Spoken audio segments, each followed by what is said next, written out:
Ma question est relative au propos du ministre Mamadou Touré, qui a affirmé la dernière fois à la tribune du RHDP qu'il ne voit pas comment quelqu'un pourrait battre le RHDP en 2025. Comment réagissez-vous à ces propos? Merci. Monsieur le porte-parole, beaucoup spéculent sur l'éligibilité de votre candidat, votre président, le président Thiam.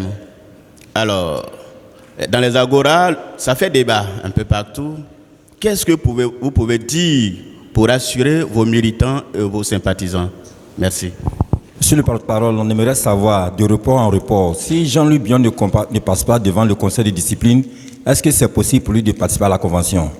Merci.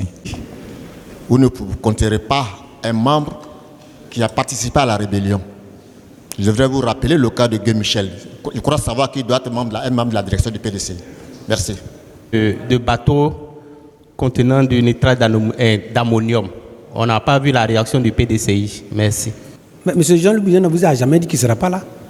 Hier, quand on a fait le communiqué, la première réaction, ça dit que lui voulait être là, au conseil. Donc, pour le moment, je ne peux pas mettre à la place pour dire qu'il ne vient pas. Il ne nous a pas dit ça. C'est les conditions qui ne sont pas réunies, soit pour lui, soit pour nous. Pour nous, c'était une question de sécurité, mais lui qui l'a toujours reporté. Donc, on ne peut pas présager ou bien présumer de ce qui va arriver. Pour nous, il sera là, il va s'expliquer, et puis on ira. C'est tout. Et je ne veux pas présager de la décision du conseil de discipline. On ne peut pas savoir. Donc moi, je pense qu'il ne faut pas imaginer les choses et me demander de répondre à la chose que moi, je ne peux pas imaginer en même temps que vous. Parce que pour nous, c'est un militant. Tout militant est soumis à cette procédure. Et pour nous, c'est quand vous arrivez au PDCI RDA, les conversations ne font même pas état de Jean-Louis Billon, du programme Jean-Louis Billon. C'est un épiphénomène. Moi, je viens de faire tourner, j'ai un de mes secrétaires de session même qui est là. C'est ici qu'il a appris hier qu'il y a un problème Jean-Louis Billon. Il a des temps que c'est. Là-bas, on ne parle même pas de ça. Donc, les militants de base, là, et leur problème, ils ont voté Thiam pour aller prendre le pouvoir. Quand est-ce qu'on va avoir les élections et puis ils vont aller prendre le pouvoir? Comment on va leur donner les moyens de s'enrôler? C'est ça qui est leur souci. Ne vous dites pas que les réseaux sociaux, là, moi je viens de Kwasi Tatekoro. Quand tu n'as pas de l'eau à boire, tu n'as pas de route, tu n'as pas d'électricité coupée pendant 2 jours, ton souci, ce n'est pas d'aller sur les réseaux sociaux. Et là, je peux vous le dire. Profitez en même temps pour dire que j'ai eu un message d'un imam. J'étais dans un village qu'on appelle Boya, 2 villes, chef-lieu des sous-préfectures. Kokrakou et Krakou. La veille, toute la veille, 2 jours, ils n'ont pas eu d'électricité. Et je m'étais assis là-bas en boubou. À ma droite, il y avait un sous-préfet. Après lui, il y avait le secrétaire général de préfecture de Kounfao. Après lui, il y avait le sous-préfet de Kwasi Tatekoro qui assurait l'intérim de Boya. Et l'imam m'a dit, je te laisse un message. Monsieur le député, ça ne sait pas comment il a su que c'est moi. Que c'est vous, monsieur Bredoumi. Dites aux gens qu'on les aime bien. Je ne vais pas laisser le message au représentant du président, mais c'est à toi, député. Je n'étais pas député de là-bas. Hein. Il dit, ici là, tu as vu les bidons verts ou jaunes là. C'est pour aller chercher de l'eau, on a chef de sous-préfecture. Notre ambulance est en panne, ça fait 4 mois. Et le monsieur, pour qui vous êtes venu au funérailles, il a piqué une crise. De 1h du matin à 19h. On n'a pas pu, on a voté dans 4-4. Arrivé à Imlokoro, on dit on ne peut pas traiter. Arrivé à Bangourou, on n'a pas pu traiter. On dit il faut aller à Azopé. Azopé, il a fait 3 jours. On se rend compte que c'est un AVC hémorragique. On l'a évacué ici, il est mort. Pourtant, partout où on est passé là, il y a des maisons peintes en bleu-blanc. Hein. On dit c'est centre de santé. Il m'a dit de dire tout ça là. Voilà ma main. Je lui ai dit, moi quand on ne me dit pas même, je dis. A fortiori quand il m'a dit de dire. Donc c'est ça qui est le problème des militants. Mais où je suis allé là, où je parle là, on dit non, quand tu n'as pas voté RHDP ou RDR, on ne s'occupe pas de ça.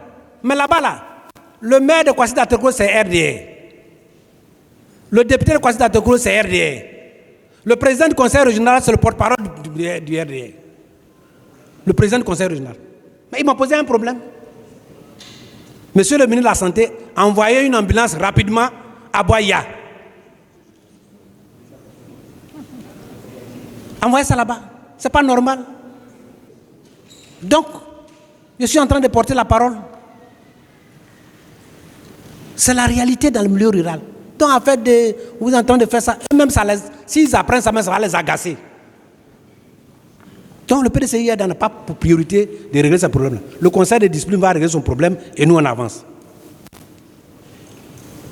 Maintenant, notre voix dit que le RHDP s'étonne comment on peut les battre. Vous savez, l'ANC a rayé pendant des années en Afrique du Sud. Aux dernières élections, vous avez vu ce qui s'est passé. Au Sénégal, les gens ont dit qu'ils allaient gagner. Au Ghana, à côté de chez moi, tout le monde a dit, ils ont même augmenté 2 fois successivement le prix du cacao. Mais le résultat, au Sénégal, le parti du président Macky Sall était majoritaire. Quand Diomaye Faye a gagné les élections, il a refait les élections législatives, il a gagné la majorité. En l'espace de 3-4 mois, les choses ont changé. Donc, cette affaire qu'on est imbattable, s'ils sont si imbattables, rendons la chose transparente et inclusive, et on verra qui va gagner. Est-ce que, avant que nous ne parlions de l'IDH, là, est-ce que quelqu'un savait qu'il y avait un impact aussi négatif sur les humains? Quand j'ai dit que le taux de pauvreté stagne et qu'au Cambodge, en 7 ans et demi, ils ont diminué ça en 2, et qu'en 15 ans, ils ont diminué que 1% par an. Quand tu as promis de faire 300 000 logements et qu'on n'a fait que 40 000 d'après toi, qu'on ne voit même pas, c'est un bilan inattaquable. C'est de ça que nous allons parler. Et c'est de ça que les gens vivent. Peut-être que comme leur porte-parole a dit qu'eux, ils n'ont pas peur d'enrôler les étrangers pour en faire leur électorat, peut-être que c'est leur seule arme sur laquelle on ne peut pas les battre. Parce que nous, on ne triche pas. Et cette fois-ci, ça ne marchera pas.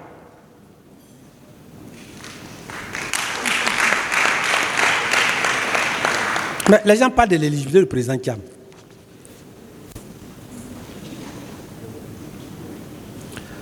Et moi, je ne sais pas où, est-ce qu'il y a un problème? Parce que pour nous, il n'y a pas de problème. Si je n'en parle pas, c'est parce qu'il n'y a pas un problème. Moi, je suis tout le temps mon patron. Le président Thiam n'a pas un problème d'éligibilité. Tu peux être rejeté, candidature, en 2000. Le président Bédi, sa candidature a été rejetée. Celle de Bombay a été rejetée. Celle pour le général Ouessan a été rejetée. Tout le monde a été rejeté. Pourtant, il n'y a pas de problème d'éligibilité. Si les gens se préparent à rejeter, donc on nous dit, on va se préparer pour ça. Sinon, il n'y a pas de problème d'éligibilité. On peut vouloir rejeter sans que nous ayons un problème d'éligibilité. Et ça, on appelle ça. Si ça, ce n'est pas la dictature. C'est de tout ça que nous parlons. De l'inclusivité. Nous plaidons pour que tous ceux qui étaient dans la crise post-électorale, qui subissent ces problèmes d'exclusion, qu'on les intègre. Ça, c'est la position du président Thiam. Il n'a pas d'inclusivité, donc on n'a pas de problème à ce niveau-là. Maintenant, on dit que, quelqu'un m'a dit que le temps que le président Gueux Michel, mais lui était militaire, c'est avant-hier qu'il est venu. C'était un problème entre deux, je parle des politiciens, je ne parle pas des militaires. Il y avait ceux qui étaient de l'autre côté et ceux qui étaient ici. Là-bas, ils sont morts, ici, ils sont morts. Moi, je n'avais pas d'arme, je demandais, je dis, nous qui sommes là, est-ce que vous avez quelqu'un une arme? Mais lui, il était un général. Un général, quand il a la retraite, il fait ce qu'il veut, n'est-ce pas? Les généraux, là, ils étaient partagés. Est-ce que vous pouvez rappeler de la crise de 2020 et de 2010? À un moment, il y avait un qui était avec le président Gbagbo, d'autres étaient avec au Golfe. Et puis après, les gens sont partis un à un au golf. Ah oui. Mais c'est une question de port d'âme. Comme je ne suis pas militaire, ça c'est l'armée. Des gens ont capitulé, d'autres ont cédé, d'autres ont compris. Ça part. Mais je parle de ceux qui sont dans les instances qu'on voit là, qui ont géré carburant, qui ont géré diamants, qui ont vendu diamants, qui ont fait choses, qui ont pillé, qui ont mis des barrages partout, et qu'on a vu, et qui aujourd'hui veulent nous donner une leçon de démocratie et de transparence. C'est de cela qu'on parle. Le président n'a pas ça ici. Le président n'a pas ça. Voilà. Maintenant, le problème des bateaux. Avant de venir au bateau, je vais vous dire que j'ai parlé un peu des producteurs parce que c'est lié à les engrais, c'est lié à l'agriculture. Vous savez que les paysans souffrent. On a parlé du cacao. C'est nous qui avons institué PDCI RDA, la vente par anticipation. Ils vont dire ça, mais moi je vais vous expliquer. Une vente d'anticipation, quand on dit anticiper là, ça veut dire que tu prends le maximum d'opportunités en avance. Si tu te rends compte que dans les opportunités là, ton analyse, pour que ça marche, il faut avoir 3 choses. La première chose, il faut être sûr de la production que tu fais. Si tu dis je vais faire 2 millions de tonnes, il faut être sûr que tu as 1,9 million ou 2,1 millions. Que tu ne dis pas 2 millions et puis tu te trouves à 1,5 million. Parce que tu vas vendre des produits qui ne sont pas produits. La deuxième chose, il faut avoir une capacité d'estimation qui est conséquente de ça. Et la troisième chose, il faut avoir une veille de la commercialisation. Quand vous avez une tendance de déficit du stock mondial et que tu sais que quelle que soit la situation, nous sommes au mois de janvier et que le prix de juin ne peut pas être inférieur au prix de janvier, vous n'avez pas intérêt à vendre tout. Donc, c'est une adaptation. Et en son temps, on vendait 80% ou 70% par anticipation et on laissait 30%. Si vous vous rendez compte que la tendance est à la hausse, pourquoi ne pas vendre 50% ou 40% par anticipation pour sécuriser et vendre tout? On est en train de vous montrer certains secrets. Voyez-vous? Donc, ça fait que les paysans sont... Mais aussi, ce n'est pas que le cacao. Le café, c'est la catastrophe. Tu demandes ici au ministère de l'Agriculture, ils ne sont même pas capables de te dire combien de café on produit en Côte d'Ivoire. Pour se les donner. Même chose pour le palmier. Le palmier, on a bloqué les prix. On dit non, du régime, ce sont 15 000 francs la tonne. On dit on ne peut pas augmenter, parce que si vous augmentez, l'huile va augmenter. On a bloqué les paysans, mais l'huile augmente. Ça veut dire que les gens prennent, les industries prennent l'argent et les paysans n'en profitent pas. Ce que je suis en train de dire là, prenez la fixation des prix de ce mois-là. Allez chercher. Palmier, là, vous allez voir 75 000 francs. 600 000 francs la tonne de l'huile brute. Et puis vous verrez ça. Mais pire, les paysans, pour avoir les graines germées, pour renouveler leur plantation, les graines germées sont passées de 80 000 francs au CNRA à 140 000 francs l'hectare. Pendant que eux, leur coût augmente, on les bloque. Ça, c'est un régime, c'est un programme, c'est un résultat imbattable, ça. Inattaquable. On ne peut pas. On va débattre, ils verront bien, on va sortir d'autres chiffres. Je vais même faire une émission ici sur la filière EVA palmier, la gestion de la... Vous allez voir, je vais vous sortir les chiffres. Eux, leurs propres chiffres. Voir comment les gens manipulent notre argent. Vous allez voir. Donc, on revient sur l'affaire du bateau. J'ai passé la plupart de ma carrière professionnelle dans les engrais. Moi, je suis spécialiste de la fertilité des sols et de la nutrition des plantes minérales. Tous les gens du secteur des engrais me connaissent. Le peu que j'ai reçu de ma vie, là, c'est dans ce secteur, ce n'est pas en étant député. Député, quand tu es là, tu es déficitaire à tout moment. Tu es obligé de prendre ton argent pour faire. De quoi il s'agit? j'ai écouté beaucoup de gens. Il s'agit d'un corps qui n'est pas stable, le nitrate d'ammonium. Le nitrate, il a un ion négatif et l'ammonium a un ion positif et les deux se mettent ensemble pour former ce qu'on appelle une liaison covalente. C'est un corps.